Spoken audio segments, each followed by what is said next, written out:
पाकिस्तानच्या उत्साहात जीव गेले। पाकिस्तानच्या स्वातंत्र्य दिनाच्या कार्यक्रमात कराचीमध्ये हवेत गोळीबार केल्याने भीषण घटना घडली आहे। या गोळीबारात 3 लोकांचा मृत्यू झाला असून 60हून अधिक लोक जखमी झाले आहेत। स्वातंत्र्य दिन भाषणात पंतप्रधान नरेंद्र मोदी 1 लाख शब्दांचा टप्पा गाठणार। 15 ऑगस्टला लाल किल्ल्यावरून 12व्यांदा भाषण करताना पंतप्रधान नरेंद्र मोदी स्वातंत्र्य दिन भाषणामध्ये 1 लाख शब्दांचा टप्पा ओलांडणार आहेत। मनी कंट्रोलच्या विश्लेषणानुसार 2014 पासून आतापर्यंत त्यांनी 11 भाषणात मिळून 93,000 शब्द वापरले असून प्रति भाषण सरासरी 8,500 शब्द बोलले आहेत। त्यांच्या तुलनेत माजी पंतप्रधान मनमोहन सिंग यांनी 10 भाषणांमध्ये सरासरी 3,600 शब्दांचा वापर केला होता। शिल्पा शेट्टीवर 60 कोटींच्या 420चा गुन्हा दाखल। अभिनेत्री शिल्पा शेट्टी आणि तिचा पती व्यावसायिक राज कुंद्रा यांच्या अडचणीत वाढ झाली आहे।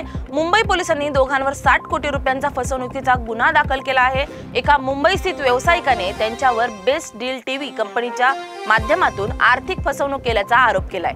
या प्रकरणी आर्थिक गुन्हे शाखेने दोघांविरुद्ध गुन्हा नोंदवला असून पुढील तपास सुरू आहे। आता एसबीआय पण खिशे कापणार। भारतीय स्टेट बँकेने ऑनलाईन पैसे ट्रान्सफरवर शुल्क लावण्याचा निर्णय घेतला आहे। आता कमी रकमेच्या व्यवहारांवर शुल्क लागणार नाही, पण जास्त रकमेच्या ऑनलाईन IMPS व्यवहारांवर किरकोळ शुल्क आकारले जाणार आहे। शाखेतून केलेल्या IMPS शुल्कात मात्र बदल नाही। सोशल मीडियावर ट्रोल झाल्यानंतर ICICI बँकेची MAB कपात। सोशल मीडियावरील तीव्र टीकेनंतर ICICI बँकेने 1 ऑगस्ट 2025 पासून उघडल्या जाणाऱ्या नवीन बचत खात्यांसाठी किमान सरासरी शिल्लक रक्कम कमी केली आहे। मेट्रो व शहरी भागात MAB रुपये 50,000 वरून 15,000 तर अर्ध शहरी भागात रुपये 25,000 वरून 7,500 तर ग्रामीण भागात 10,000 वरून 2,500 इतकी करण्यात आली आहे।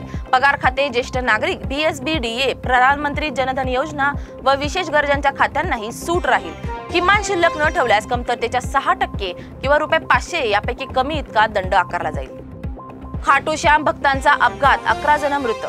बापीजवळ राष्ट्रीय महामार्गावर खाटू श्याम मंदिरातून परतणाऱ्या भक्तांची पिकअप गाडी रस्त्याच्या कडेला उभ्या ट्रेलरला धडकली। या भीषण अपघातात 10 जणांचा जागीच मृत्यू झाला तर उपचारादरम्यान आणखी एका भक्ताचा मृत्यू झालाय। गंभीर जखमींना जयपूरच्या SMS रुग्णालयात हलवण्यात आले असून काहींवर दौसा जिल्हा रुग्णालयात उपचार सुरू आहेत। अनेकांची प्रकृती चिंताजनक असून पोलिसांनी तपास सुरू केला आहे। सुरेश रैनांची 8 तासांची चौकशी। 13 ऑगस्ट रोजी माजी भारतीय क्रिकेटपटू सुरेश रैना दिल्लीतील ED कार्यालयात हजर झाले। गैरकायदेशीर ऑनलाईन बेटिंग ॲप 1xBet संबंधित मनी लॉन्ड्रिंग प्रकरणात PMLA अंतर्गत त्यांची तब्बल 8 तास चौकशी झाली। या दरम्यान रैनाचे निवेदनही नोंदवण्यात आले। ICICI नंतर HDFC बँकेचे स्पष्टीकरण, किमान शिल्लक नियमात बदल नाही। ICICI बँकेने MAB कमी केल्यानंतर HDFC बँकेच्या किमान शिल्लक धोरणात बदल झाल्याच्या बातम्या समोर आल्या होत्या। मात्र HDFC बँकेने स्पष्ट केले आहे की कोणत्याही विद्यमान बचत खात्याच्या सरासरी मासिक शिल्लक नियमात बदल केलेले नाहीत। रेग्युलर सेव्हिंग्स खात्यासाठी AMB रुपये 10,000 आणि सेव्हिंग्स मॅक्स खात्यासाठी रुपये 25,000 इतकीच राहील। मेट्रो व शहरी शाखांमध्ये नवीन ग्राहकांना प्राधान्याने सेव्हिंग्स मॅक्स खाते देण्याची शक्यता आहे। अर्जुन तेंडुलकरने साखरपुडा केला। मास्टर ब्लास्टर सचिन तेंडुलकरचा मुलगा अर्जुन तेंडुलकरने साखरपुडा केला आहे।